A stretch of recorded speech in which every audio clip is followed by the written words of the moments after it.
Happy National Career Development Month, and welcome to the DeBruce Foundation's annual event. This year, we're shining a spotlight on employment empowerment for K-12, from classroom to career. I'm Leanne Taylor Knight, serving as the Executive Director and Chief Operating Officer of the DeBruce Foundation. We're committed to expanding pathways to economic growth and opportunity.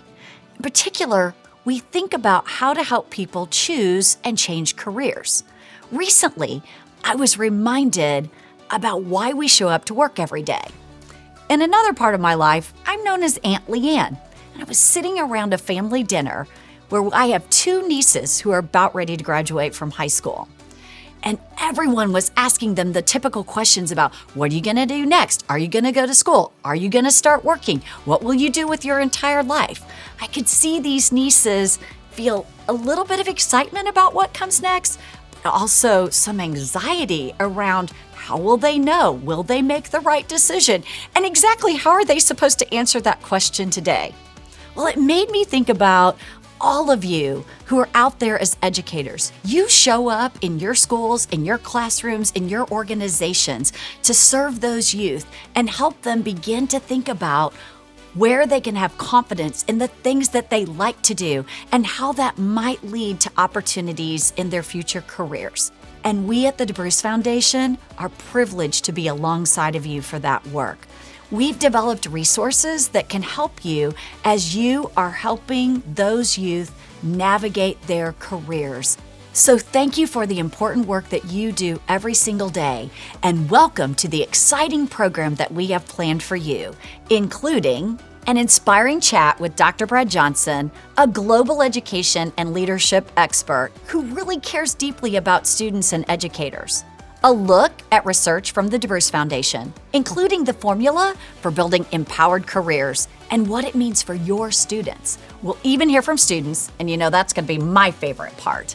And we'll visit the classrooms of educators just like you to see how they're helping their students prepare for the future of work. Throughout the event, we'll be sharing free career resources and research. And yes, they're all really free. It's part of our charitable mission to develop tools and resources so that together we can expand career pathways and build empowered careers. I recently had the chance to sit down with someone I truly admire, Dr. Brad Johnson. I think you'll see his passion for helping students and educators shine in our conversation together.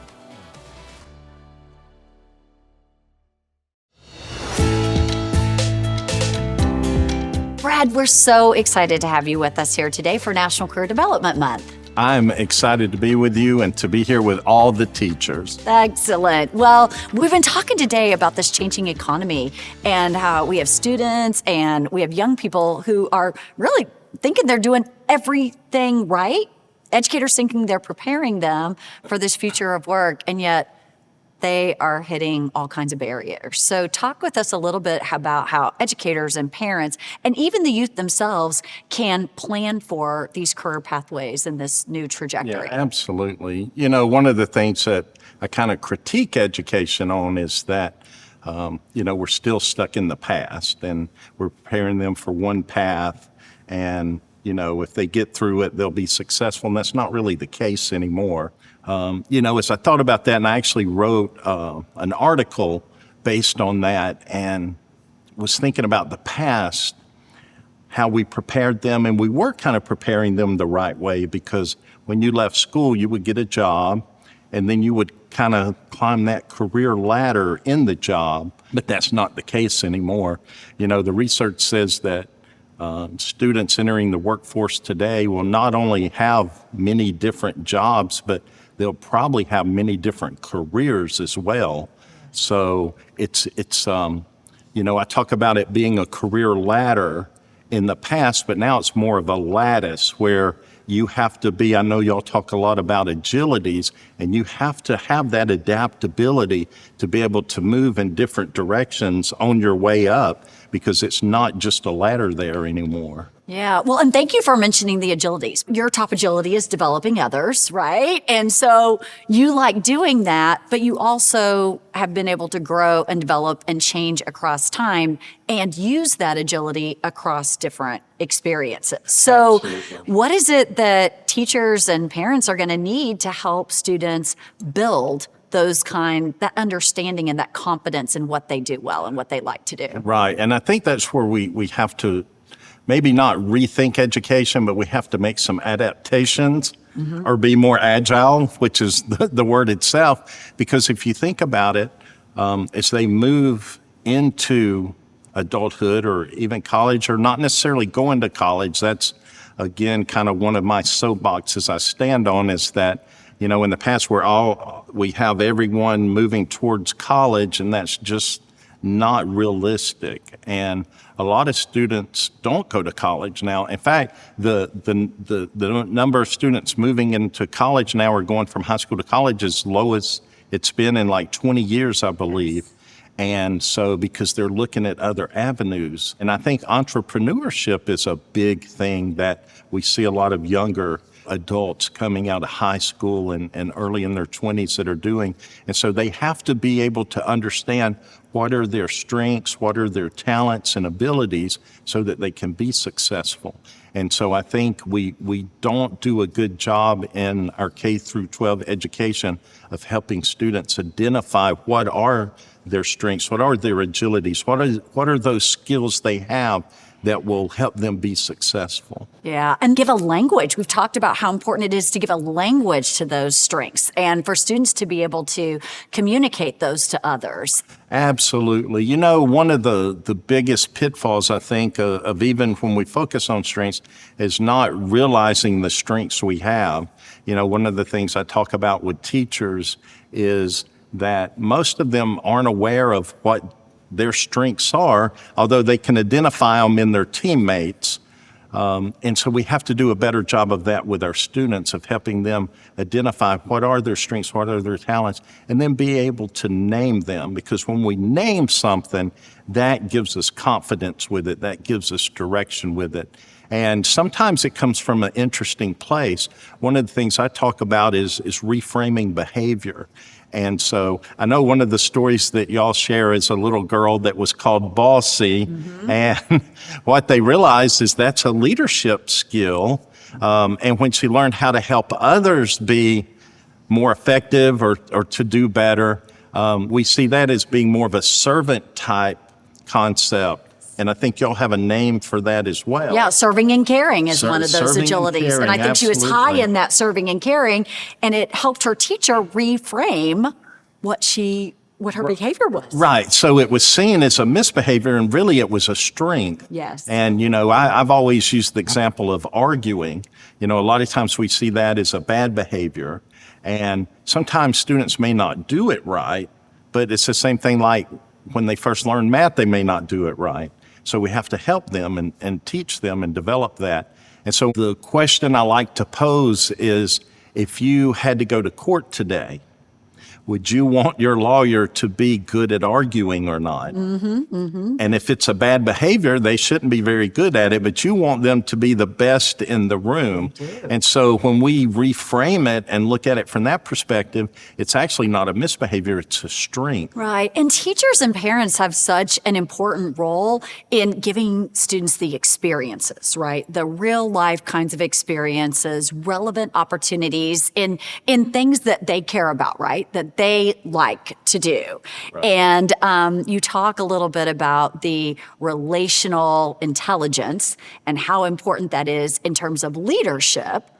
It's also really important in terms of navigating this new economy of the workforce, right? So maybe you could talk a little bit about, what would it take for educators to also be developing not only their own relational intelligence, but also the relational intelligence of their students. I mean, I want to hire people who are going to come and lead and be effective in working with others. And that's a part of that network strength piece. Well, because relational intelligence is so important, we need to create a learning environment where they are interacting, where they are working as teams, where they are doing projects together like PBLs and different things, so that they do learn those skills. You know, recess. People always make fun because I push recess so much, but that's where we learn so much of our relational intelligence, how to get along, how to, wait your turn, how to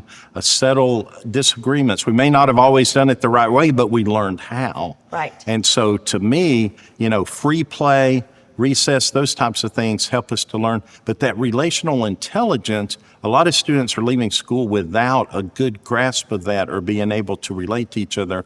And now, probably more than ever, because they are going to have so many different careers and jobs, you have to be able to adapt. We talk about the adaptation and the agilities, but part of that is you're going to have to work with different people at different times. You're going to go into new environments. If it's a whole new career, you're going to have to learn how to interact with a whole different set of people. And so having that skill set of being able to listen and be empathetic and really connect with people and communicate. One of the biggest pieces, I think, of relational intelligence is being able to really communicate with other people. And so those are skills that a lot of times we gloss over or don't focus on in education because and it's not really the school's fault because they have to give the test, they have to prepare for the test and focus on the test. And so a lot of times we don't maybe help them develop the skills that are really needed to be successful. Yeah. And I love how we're starting to see teachers and schools also own that it's never too early to start working on preparing our students for the future of work, right? We are already, you used examples from elementary school, right? We're already building network strength. We're already building career literacy. We're already building a vocabulary to talk about the work activities that we're doing now when we're in school. When we're in kindergarten, first grade, second grade, they're ready to develop these skills. They already are developing these skills. So how do we give more resources and be more intentional about that?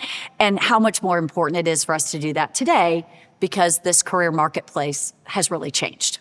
And that's why I wanted to do this with you, our fireside chat here, is because I do think y'all have good product that you give, and it is free. It is free, and it's not something though added to their plate. It's right. Something that they can incorporate and use, and that is very valuable, even from elementary school up, to start developing those skills in students more than ever. Thank you. Thank you. And really, this is about listening to teachers. This is about inspiring educators and inspiring parents that while this world is changing, we have a really exciting role to play in the development of our youth. So, you inspire educators and parents all the time. What would be words of encouragement that you would give them today it's National Career Development Month. Everybody can do something. So what would be some of the words of encouragement, and how do you stay excited about advocating for these kinds of changes that you're so passionate about? Yeah, well, just because I get to do it with teachers. I get to spend time with teachers. Yeah. I get to travel all around the world. I've been to, I think, 12 or 14 countries, and teachers are the same everywhere I go. They're kind, they're caring, they're empathetic. They pour their heart and their soul into their students. And the thing is that you, the teacher, you are the most important thing in the classroom for that student's success. The research is really clear. More than technology, more than curriculum, it is the teacher in the classroom that has the most impact on a student's success. And the research is pretty clear. When they have these highly effective teachers year after year, the students are exponentially more successful. So that role as a teacher is one of the most important roles. Outside of the family, you are the most important adult in their life. And it's just amazing what they do and the amount of heart and time and care that they pour into their students. It's just amazing.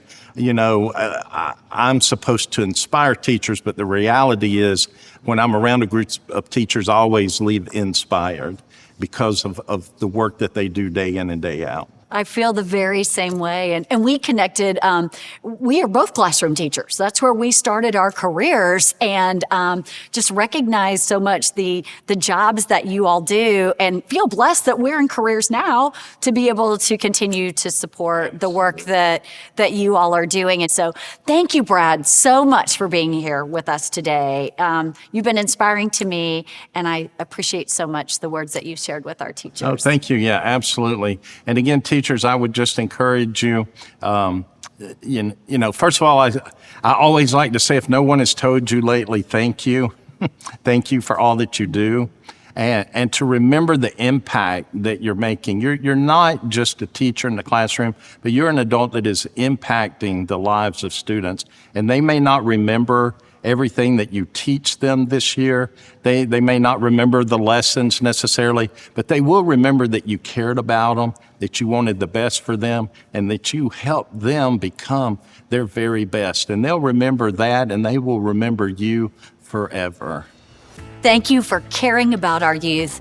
Thank you for investing in them, and thank you for helping them expand career pathways.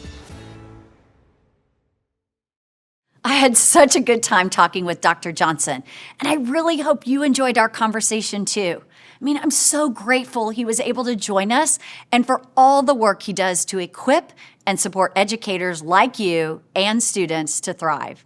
Just like Dr. Johnson, we at the DeBruce Foundation, we're also committed to providing the tools and resources to help you in this vital work.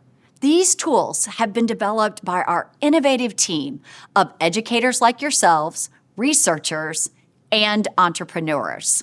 Our research has revealed what it takes to build careers with higher wages, less risk of unemployment, better benefits, more autonomy over our working conditions, and the ability to build savings. Now, I know not everyone here gets as excited about research as I do, but just stay with me for a couple of minutes. Promise you it's worth your time. I mean, the numbers, they really tell a powerful story about the difference you're making when you expand career pathways. Since 2020, we've surveyed over 48,000 Americans in the workforce, and the findings are consistent. The most successful empowered careers are built on two key pillars. That's right, just two: career literacy and network strength. The best part is that we can actually build these in students. Career literacy includes knowing one's strengths and interests and having the confidence to explore a variety of career opportunities. We can actually accelerate the power of career literacy by combining it with network strength. Network strength means having diverse and deep connections with others from different social experiences, different educational levels, and different industries. I mean, simply put, knowing your strengths and having connections can open real doors on your career journey. Our research shows that individuals with both high career literacy and high network strength consider 26% more jobs outside their current career path. They are 34% more likely to be currently employed, and their average annual earnings are $44,000 higher than those who are employment challenged. The good news is that about 40% of working Americans are employment empowered, high career literacy, high network strength. But there's an opportunity. The opportunity is that we can help the other 60% get there. And you as educators, you are the key. People who start building career literacy and network connections from an early age, even as early as kindergarten, are far more likely to become employment empowered than those who start later in life. We've also conducted specific research with youth attitudes towards careers, and what we found reveals a critical component for us as educators. I We learn that while almost 8 out of 10 young people feel some confidence about their career, half have little to no idea as to how to prepare for a career. Career literacy can close that gap, and the DeBruce Foundation is passionate about working with you as educators to do just that, close that gap. That's why we've developed free resources, including the Agile Work Profiler, a free online survey now taken by hundreds of thousands of people across the United States. The Career Explorer tools to help students connect their agilities, those are their skills and interests, to real jobs. And more than 90 K-12 lesson plans built for classrooms by educators like you and available today. All right, thanks for hanging in there with me on that research. That's what guides our work to build empowered careers. You've also heard me mention the agilities. Now, let's be a little more specific about what those agilities are. Think of the agilities as the building blocks for every single career in the economy. We've identified 10 core agilities, which are fundamental work activities present in every single job, just in different amounts. From innovating to organizing, you'll see these woven into the resources that we'll share with you today. These aren't just abstract concepts. No, the agilities are actual skills that students use and develop every day when they're in the classrooms with you. Our goal is to give students the language to name these skills and understand how they translate into a vast array of future careers. But don't just take it from us. If you're like me, you're wondering, what do those students think about the agilities? Yeah, I asked the same question, and here's what we've heard.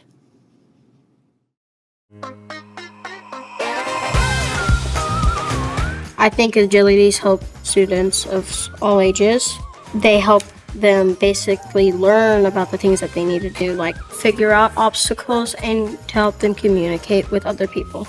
Knowing my agilities made me more comfortable because it makes it 10 times easier to explain why do you believe that those skills are your skills and why it suits you so much. Kids should watch the Agility Kids videos because they're really fun to watch and they'll learn more about it and what they want to do when they grow up. You would use those tools to choose a pathway that's more accurate for you. What things you would want to do and what things you love. Let's say you're not someone who's good at communicating because you can't tell social cues or something.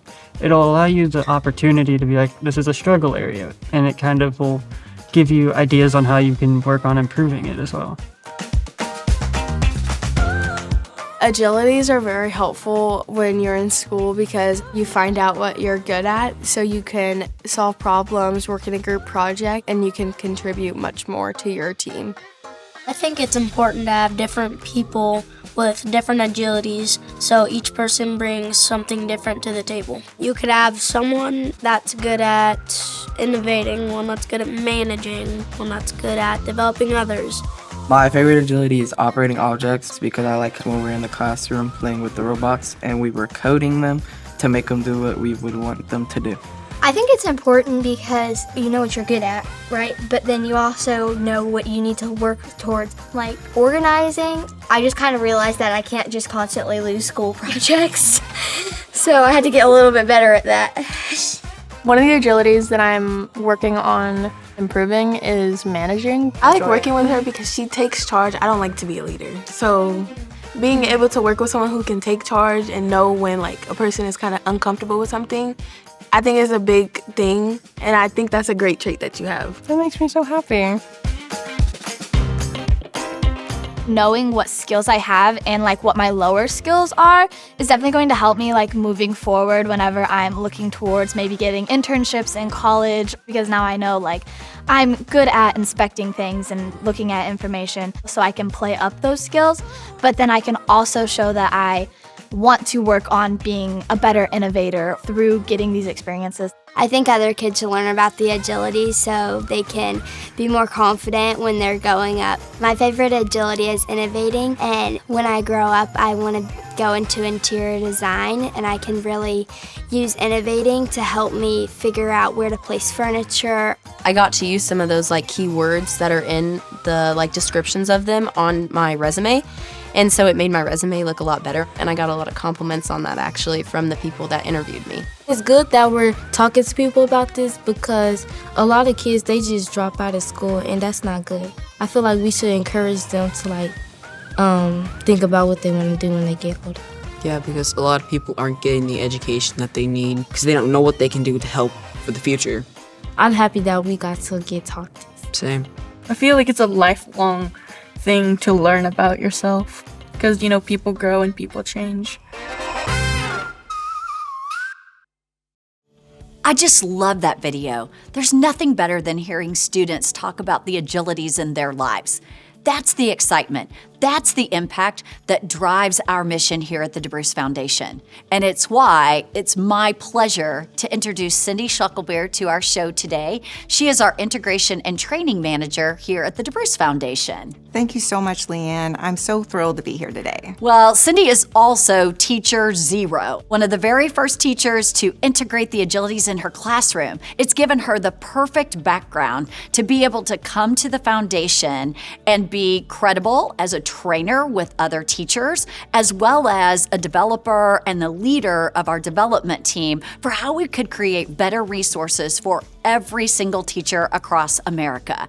But Cindy, talk to me a little bit about why it was important to build a platform like this for teachers. Well, like you just said, teachers wanted them, right? Yes. So teachers love the agilities, and they were really looking for easy to implement resources to integrate into their classrooms. So our team and I created those platforms that offer targeted agilities resources for a variety of stakeholders, such as educators, students, and community members, in all one easy, accessible platform. That's what we want to showcase, agilities in action this year, and share some easy, practical ways teachers can integrate agilities into classrooms from elementary, middle, to high school. We'll kick it off with some simple and powerful ways Piper School District is integrating agilities into their elementary classrooms. At the Piper Elementary School, we are utilizing agilities across the board for all of our students. As a district, we believe in a portrait of a graduate and how we want our students to graduate from school, but we realized that that wasn't necessarily age appropriate for our youngest learners. The agilities actually take all of those portrait of a graduate competencies, but they make them completely achievable through a lens and language that youngest students understand. Some of the ways that we've started utilizing agilities is we use morning meetings and SEL time to introduce Agility of the Week. And all week they're doing the read-alongs that were found on the DeBruce website. They have activities that are embedded in their Seesaw account. The videos, man, those videos have been amazing. The kids love them. We have assemblies that are built around concepts of the agilities in different careers. Then they always discuss with the students what their top agilities are. That's just a common thing that takes place in the interactions that we do with our students to ensure that the students see this as not just an elementary thing. This is going to be something that they will cultivate for the rest of their lives. Once you have a basis of the agilities, it's very easy to pick and choose which maybe one or two agilities, like I did in my lesson, to really focus on. See how kids kind of play into those and how they can make them their own. The teacher and student support sections have great resources, very easy to access. Whether you're printing them off, importing them into your Google Slides or other types of presentations, they're there and ready to be used on day one. I'm the technology teacher, so we used Canva to make just like a digital dust tag. We learned about the agilities, and then after we went over them, the kids kind of got to evaluate themselves. So then they went and picked the top 3 that they thought they felt most comfortable with or that they liked a lot, and then they had to pick one that they didn't feel so comfortable with. And like we did in my classroom, we talked about, okay, even if it's an agility that we don't think that we're good at or we're not comfortable with, we're still gonna have to use it, get better practice, because all the agilities get incorporated at some point. We are currently working on computer systems, and this week's lesson happened to focus on binary code, and it was a really, really good opportunity to tie in the agilities because there were a lot of different ones that were being used. We went over what agilities we think they would have to use in their assignment, and then once they paired up, they talked about what agilities they were using during the lesson. And then after the lesson, we came back as a group, we sat and we talked about, were we right, were we not right, what agilities did we actually use, were there ones that we forgot about? So it was really cool because they got to see how using their agilities came together just for this one lesson where they had to pinpoint and work out what binary code was. I really like using agilities in the classroom because they're really simple kid-friendly language. They're really easy to get a hold of. Like I have the cards in my room, I just put magnets on the back of them, and that way I can pull them off if we're talking about them. I can show them as a collection. We have the posters and the handouts, and it's just kind of already set up for whatever we need to slot them in for. I think the reason to use agilities with elementary school students is for the kids, it seems to feel more grown up. It feels like we are telling them, hey, you already do grown up things. And especially being able to relate that to like, here are jobs that have those things that you feel good at. That's like a big confidence booster for them that like, oh, I know I'm doing this at school and I'm good at it. And people who are good at this thing can do these kinds of jobs. We know as educators, we make relationships day in and day out with students. But agilities have turned kind of the coin of that relationship building because our students have loved these conversations. It's really given them a way to feel like they are in control of who they are and how they learn. I want them to know that each of you are uniquely different, but each of you bring something powerful into your classroom, and we celebrate that. And it's given us the language to celebrate it across the school, not just in a specific classroom in a silo of learning. That was amazing. I mean, what great examples of seamlessly integrating agilities into different subjects and any lessons, and how it can really be a game changer, and possibly not just for this elementary age group, right? Quite honestly, agilities can help across all ages. I know we've got some middle school educators out there, and I think about some of the challenges that exist with that group. How can agilities really help us with middle school, Cindy? Well, middle school is a difficult time, as you just mentioned, and relevance is a huge, huge issue. And we have strategies for layering agilities into any lesson to amplify and connect learning to skill development and careers.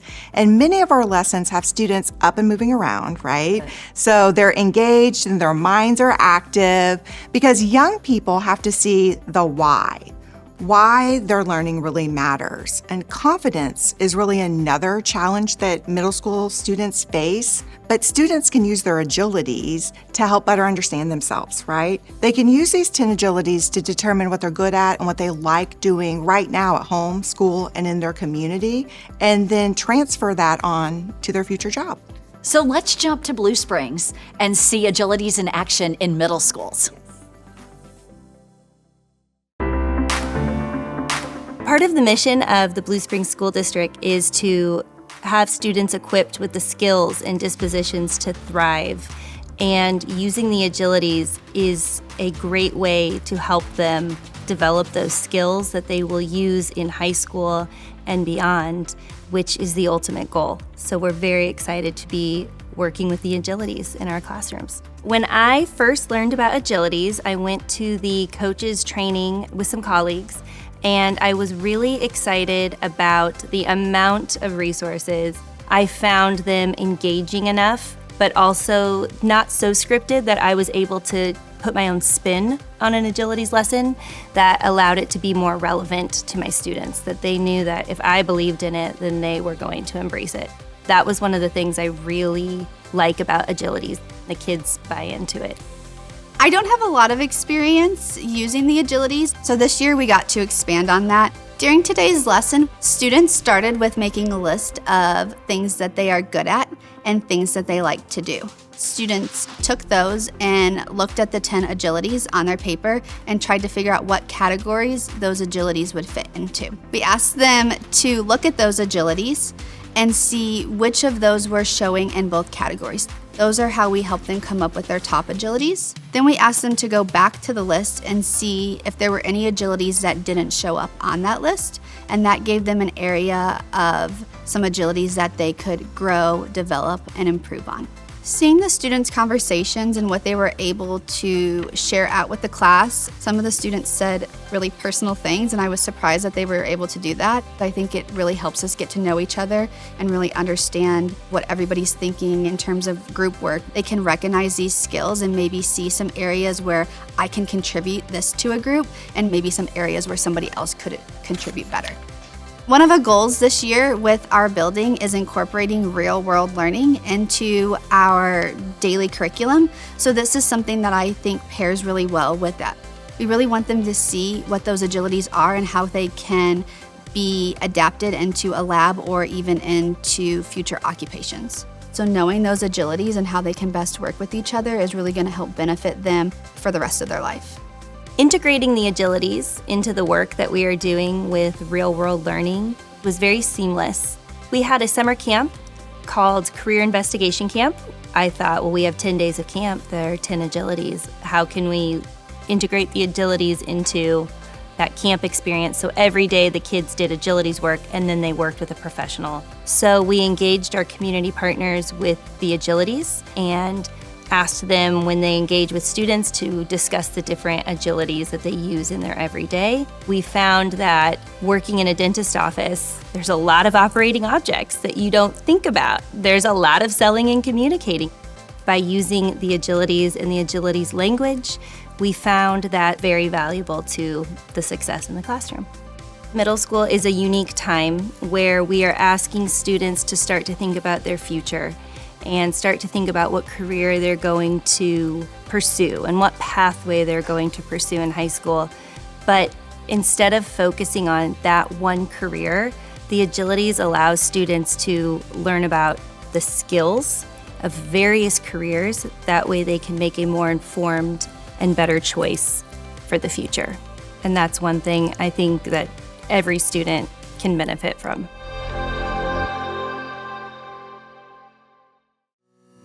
That's another great example of agilities in action. Yeah, I know. Like, I love the way those teachers are creating a really safe environment, especially for those middle school students, capitalizing on their strengths and interests, building that confidence. So that's a great foundation. What about high school, Cindy? Well, actually, high school is a perfect place for students to start taking the Agile Work Profiler and discovering their ranked agilities.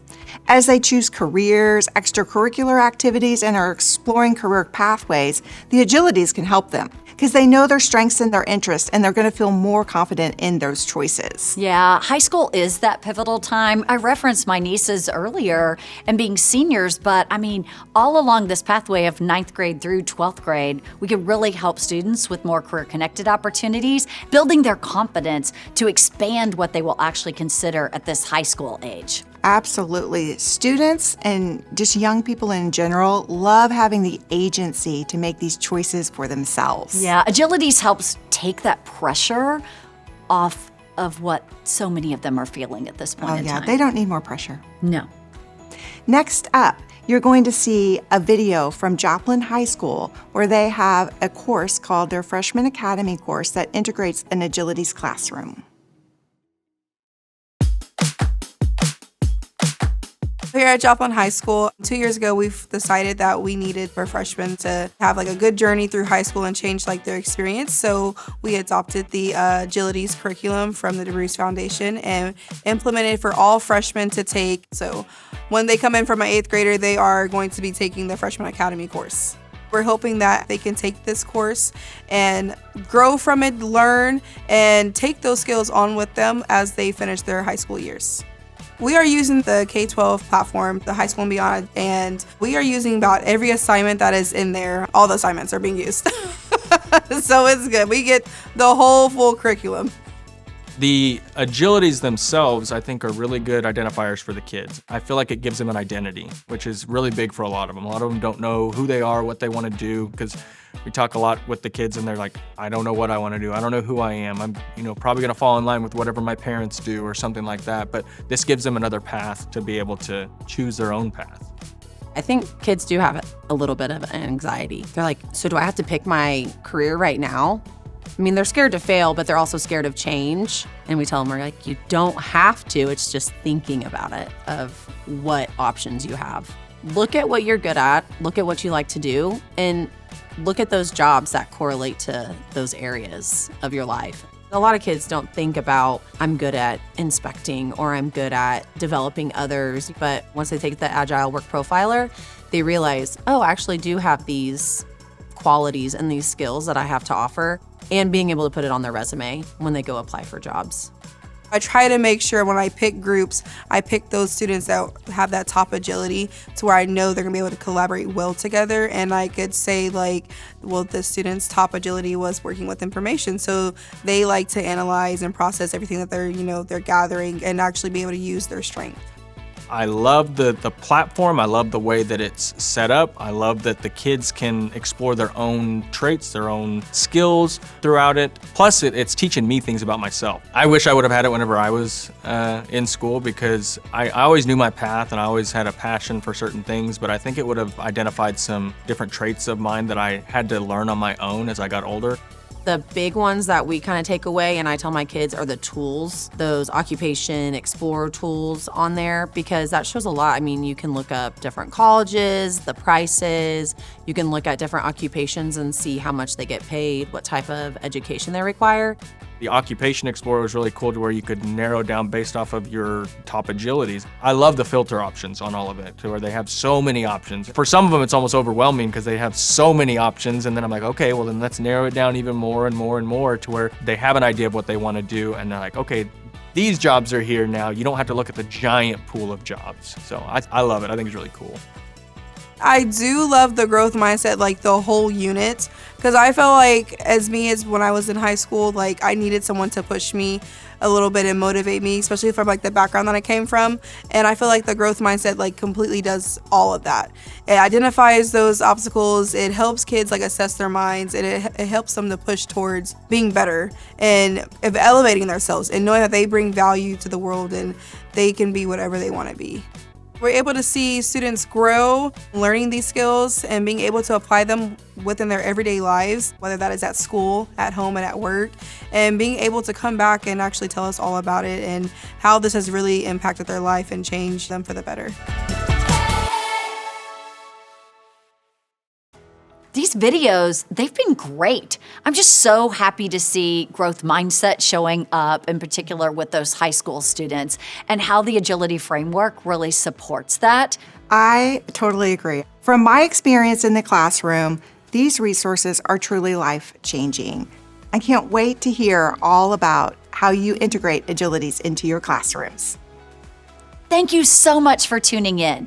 Today, we covered a lot of ground. From the inspiration by Dr. Brad Johnson, to research that affirms our work together, to lessons you can use right away in your classrooms, to our shared commitment to help each student build an empowered career with career literacy and network strength. We are grateful for the teams from school districts who allowed us to get a glimpse into the classrooms to see agilities in action. Thank you to Piper Creek Elementary School in Piper School District, Moreland Ridge Middle School in Blue Springs School District, and Joplin High School in Joplin School District. And a sincere thank you for all that you do. You are the difference maker for your students and their bright futures. I invite you to stay connected with us at the DeBruce Foundation and with each other, because together we can expand career pathways. Happy National Career Development Month.